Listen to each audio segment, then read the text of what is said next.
Well, good afternoon, family and friends, brothers and sisters, and all my subs. Sergeant OCD here. So today I'm doing a couple twofold thing. I want to get some of the sun off my back. It's 95 degrees, so I threw up a little shelter, kind of. And I'm using these trekking poles I got from Walmart as tent posts, but they're not tight, so I'm gonna have to work on that. Eventually I will be sleeping in this thing in late October when I go to it's a little camp out that, you know, it's lawn camping, so I won't have a place to go cut down sticks or anything like that, so I wanted to bring my own. And I wanted to try out, you know, trekking poles, because I do hike, but I have my own wood that I cut down for that. So this pack was 91 pounds. I got some other stuff over there. I've been emptying stuff out, but not 91, 41 pounds. So in Hebrews 12, verses 1 through 3, it talks about, therefore, since we are surrounded by such great cloud of witnesses, let us throw off everything that hinders and the sin that easily entangles. Let us run with the perseverance and race the perseverance, the race that marked out for us, fixing our eyes on Jesus, the pioneer for perfect faith. For the joy set before him, he endured the cross, scorning in his shame, and sat down at the right hand corner of the throne. I'm sure I went beyond 3, but the one verse, you know, throw off everything that hinders. Well, obviously I was hindered. I mean, they're talking about sin and other things, but it just kind of, when I heard that, you know, during one of my studies, it really hit me. But we're going to go into Revelation, and we're going to look into the first chapter of Revelation, which basically it's a greetings and doxology. John greets the 7 churches. You know, I'm not going to go through the whole thing. And then John gets a vision of Christ, where it starts in John, your brother and companion in the suffering of kingdom, that patience, endurance that are in Jesus, was the island of Patmos. Because of the word of God and testimony of Jesus on the Lord's day, I was the Spirit and heard behind me a loud voice of trumpet. Whenever you hear a trumpet, that is God.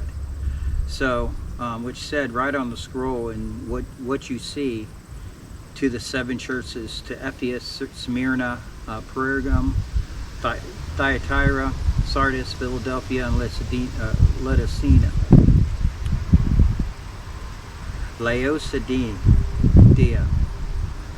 I don't know why I can't say that. So he basically turned around to see the voice that was speaking to him, and among the lampstones was like the Son of Man, dressed in a robe, reaching down to his feet with a golden sash around his chest. The hair on his head was white like wool. We see Jesus as a brown-haired white guy, right? And his feet were bronze glowing in a furnace, and his voice was like the sound of rushing waters. In his right hand he held the 7 stars. Coming out of his mouth was a sharp double-edged sword. Ever talk to you? People always say that your tongue is a double-edged sword. His face was like the sun, shining in all brilliance. When I saw him, I fell at his feet as though dead. There placed his right hand said to me, do not be afraid. I am the first and the last. I am the living one. I was dead, and now I look. I am alive, and ever, and I hold the keys of death and Hades. If you imagine seeing somebody like that, and this is John's vision, right? Therefore, what you have seen, what is now and what will take place, the mysteries of the 7 stars that you see in my right hand, and in the 7 golden lampstands is this, the 7 stars of the angels of the 7 churches, and the 7 lampstands are the 7 churches. So chapters 2 and 3 will go over the churches and what Paul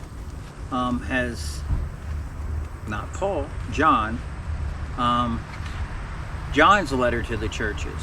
So we're going to go over that in the next couple of weeks, probably one church per video here. But I want to get to not so much this side yet, because I threw my whoopee in here, but I have my chest rig. Okay, not much wrong with my chest rig. The only problem is I fell on it and I got a bruise on my arm from my rifle, and my chest was hurting all day for all week. So then the only problem with this guy is other than the mag pouch kind of moving back and forth, the only thing I would take out of here is not my fat kit, not my fire kit, but I might replace that fire kit. So here I have 2 kind of like Walmart special meals. I'm going to take one of them out and I'm just going to grab, so I don't know what I'm going to have when I go back in, if I ever use it, because if I'm really stranded out there, I'm only going to need that meal, and that meal is going to last me probably 3 days, because I tried to eat one and it's a lot of food, so it'll actually probably only last 24 hours because animals will be attracted to it. So that's the only thing I'm going to take out of there. The other thing I'm going to take out of here is this canteen. Since I tried to get it open out in the field, I couldn't do it. So we're going to put that stuff over there. The reason I got this tarp is because when I put this up, I thought it would be taller and I didn't put it up right.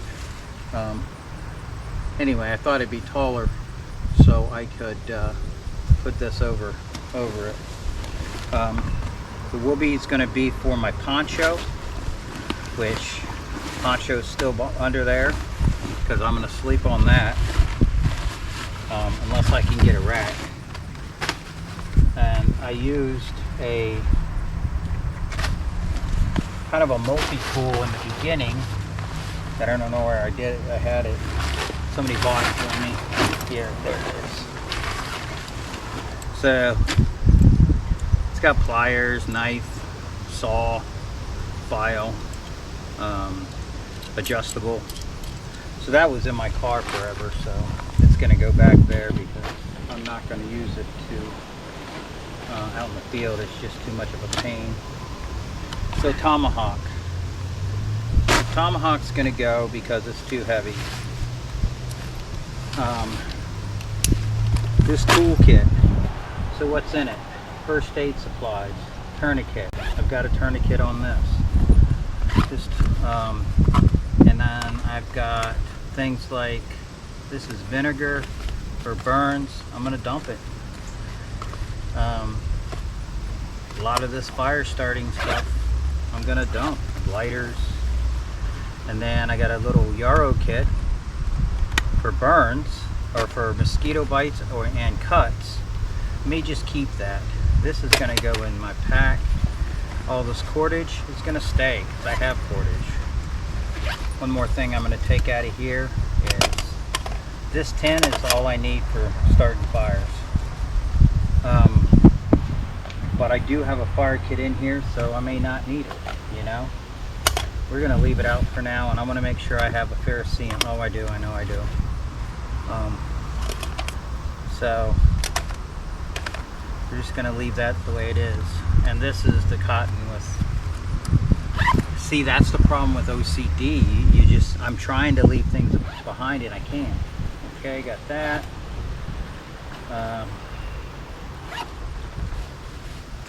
Flashlight, got one in here. Another flashlight, and then a headlamp, and then another flashlight. That's the Air Force Department of Redundancy Department. And then in here I have some cold stuff, another sport, which I've been looking for those. This is, oh, that's actually kratom. I'm gonna go ahead and leave this in here because I don't need it. And that's for my water stuff, my water filter in there, and some extra bags. It's going. I've got to cut down, because what I want to do is put this in here, a container to for coffee, and maybe some tape in my hat. I want to see if I can get the fire kit in here, but I have a fire kit, so that's all I'm going to need for that. As long as I got a paraceum rod, which I don't have on this, which I'm going to have to take.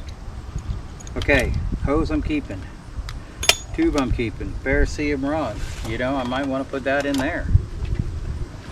This has got a lot of wood and stuff in it. Let's see what else it's got. Yep, fire starting material. So that's going to go in there. That's going to go in there. This, so big, it can go out. All I need is char cloth and a spark. You've seen that. So that's what we're going to do. Because I'm going to keep carrying this. Oh, my canteen fell off. Good thing. That's going. And that's going in there. So I'm only going to have 30 or 64 ounces of water. That's half the water I need to stay alive for a day. Right hand glove, that one's going. Cook stove or mess kit going. Socks I'm gonna keep. What's in here? Orange cotton gone. Plastic bags gone. Chain gone. That's for my other canteen. Okay, we're getting somewhere. So what's here? Bug spray and butt wipes. Hey, I'm keeping those. What we got here? Right in the rain. Not that heavy. File gone. Shovel. I think I'm gonna keep it. This is the fork that goes with the kit I want to put in here. 2 sporks. There. These are gone. Coffee. I've been letting it dry out, so I don't know where the lid is. Oil. Gone. The stuff I'm not using all the time, This is the pack that I keep everything in. Ears. Stay. Coffee. Stays. Lid. Stays. See, this doesn't have a nesting cup. What's this? Probably char cloth. Oh, it's ready-made fire. I might want to keep that in there, because what if I don't have this one? I do have another paraceum rod. I'm not doing the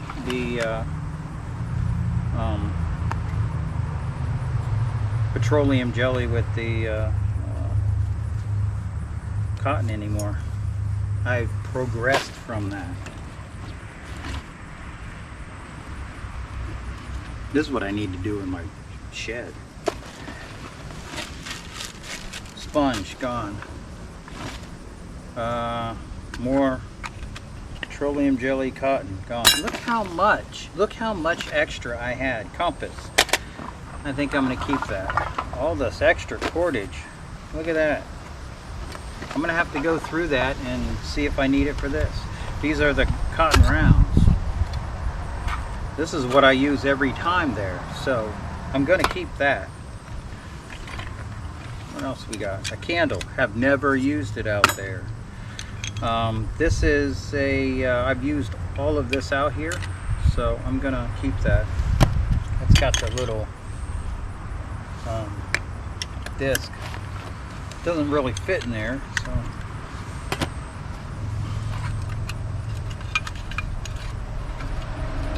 I'm gonna have to figure out a place for this.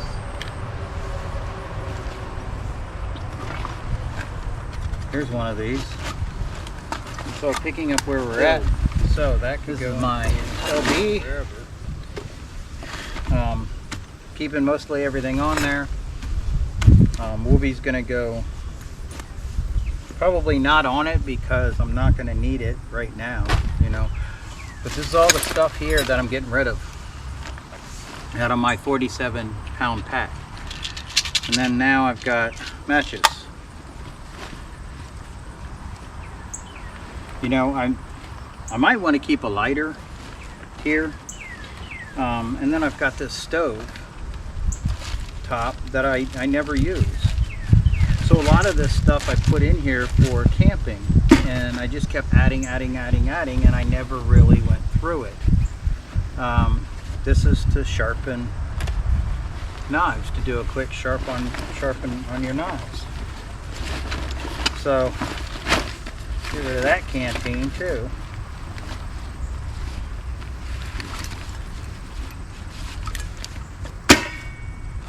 So the goal is to go out there empty, you know. I'm still going to have my knife on there. I'm still going to have tape on there. You know, the tape might want to go on the other side to kind of distribute the weight.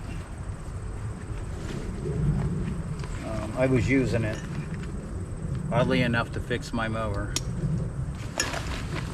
So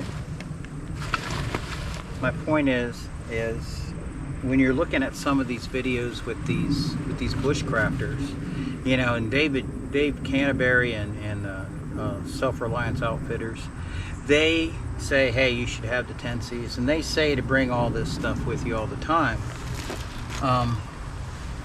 Yeah, sure. If I'm going hiking, I'm gonna have that stuff.